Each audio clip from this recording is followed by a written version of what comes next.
আজিৰ ভিডিঅ'ৰ প্ৰথম কোৱেশ্চন পুং চলাম কোন ৰাজ্যৰ লোকনৃত্য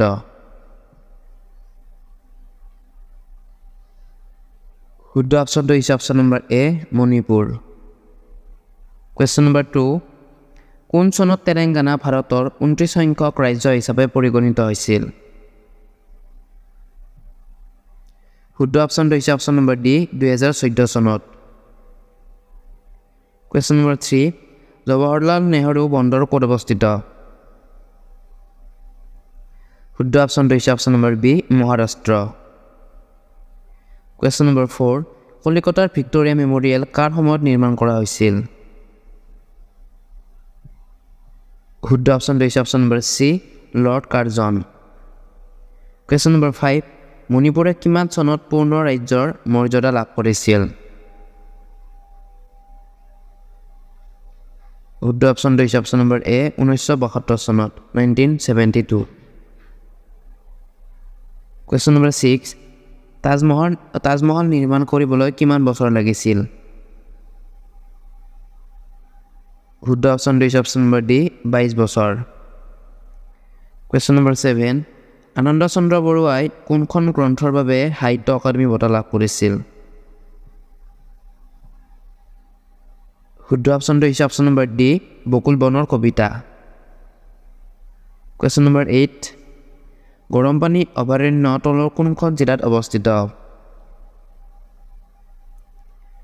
শুদ্ধ অপশ্যনটো হৈছে option number C Karbi Anglong question number 9 ভাৰতত প্ৰথম লোকপিয়ল কোন বছৰত কৰা হৈছিল শুদ্ধ অপশ্যনটো হৈছে অপশ্যন নম্বৰ এ 1872 চনত কোৱেশ্চন নম্বৰ 10 কোনজন আহোম ৰজাক ভগনীয়া ৰজা বুলি জনা যায় শুদ্ধ অপশ্যনটো হৈছে option number B Jayadhwaj Singha question number 11 ইৰাণৰ পুৰণি নাম কি শুদ্ধ অপশ্যনটো হৈছে option number D Parasya question number 12 কলংপৰীয়া কবি বুলি কাক কোৱা হয় শুদ্ধ অপশ্যনটো হৈছে option number B Devakanta Barua question number 13 ভূটানৰ মুদ্ৰাৰ নাম কি শুদ্ধ অপশ্যনটো হৈছে option number B Ngultrum question number 14 Bandipur ৰাষ্ট্ৰীয় উদ্যান কোনখন ৰাজ্যত অৱস্থিত শুদ্ধ অপশ্যনটো হৈছে option number B Karnataka question number 15 ভাৰতৰ মানচিত্ৰ কিমান চনত অংকন কৰা হৈছিল শুদ্ধ অপশ্যনটো হৈছে option number D 1767 question number 16 Orang ৰাষ্ট্ৰীয় উদ্যান কোনখন জিলাত অৱস্থিত শুদ্ধ অপশ্যনটো হৈছে অপশ্যন নম্বৰ ডি এ আৰু বি দৰং আৰু শোণিতপুৰ জিলা কোৱেশ্চন নম্বৰ 17 দেওহাঁহৰ বাবে অসমৰ কোনখন ৰাষ্ট্ৰীয় উদ্যান প্ৰসিদ্ধ শুদ্ধ অপশ্যনটো হৈছে option number C Dibru Saikhowa question number 18 অসমৰ সৰ্বোচ্চ পাহাৰ শ্ৰেণীৰ নাম কি শুদ্ধ অপশ্যনটো হৈছে অপশ্যন নম্বৰ এ বৰাইল পাহাৰ কোৱেশ্চন নম্বৰ 19 ব্ৰহ্মপুত্ৰক বাংলাদেশত কি নামেৰে জনা যায় শুদ্ধ অপশ্যনটো হৈছে option number b Yamuna question number 20 কোন ৰজাৰ দিনত মোৱামৰীয়া বিদ্ৰোহ হৈছিল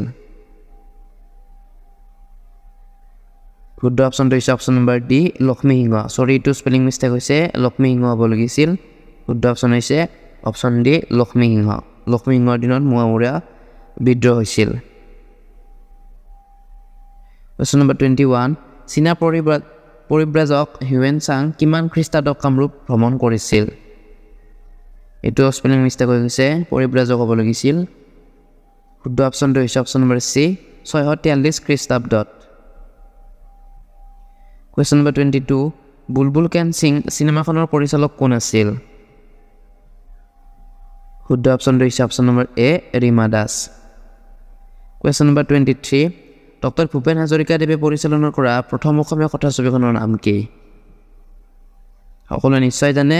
শুদ্ধ অপশ্যনটো হৈছে অপশ্যন নম্বৰ ডি এৰাবাটৰ সুৰ কুৱেশ্যন নম্বৰ 24 অৰুণোদয় আলোচনীখন ক'ৰ পৰা প্ৰকাশিত হৈছিল শুদ্ধ অপশ্যনটো হৈছে option number b Sivasagar question number 25 Banga বিভাজন কিমান চনত হৈছিল শুদ্ধ অপশ্যনটো হৈছে অপশ্যন নম্বৰ এ 1905 চনত কুৱেশ্যন নম্বৰ 26 বিশ্ব নাৰী দিৱস কিমান তাৰিখে পালন কৰা হয় শুদ্ধ অপশ্যনটো হৈছে option number b 8 March question number 27 তলত কোনজন ৰজাক খোৰা ৰজা বুলি জনা যায় শুদ্ধ অপশ্যনটো হৈছে অপশ্যন নম্বৰ বি সুকাম্ফা এইটো সুকাম্ফা হ'ব লাগিছিল শুদ্ধ অপশ্যন হৈছে option number B Sukapha question number 28 দাস বংশৰ প্ৰতিষ্ঠাতা কোন শুদ্ধ অপশ্যনটো হৈছে option number A Qutubuddin Aibak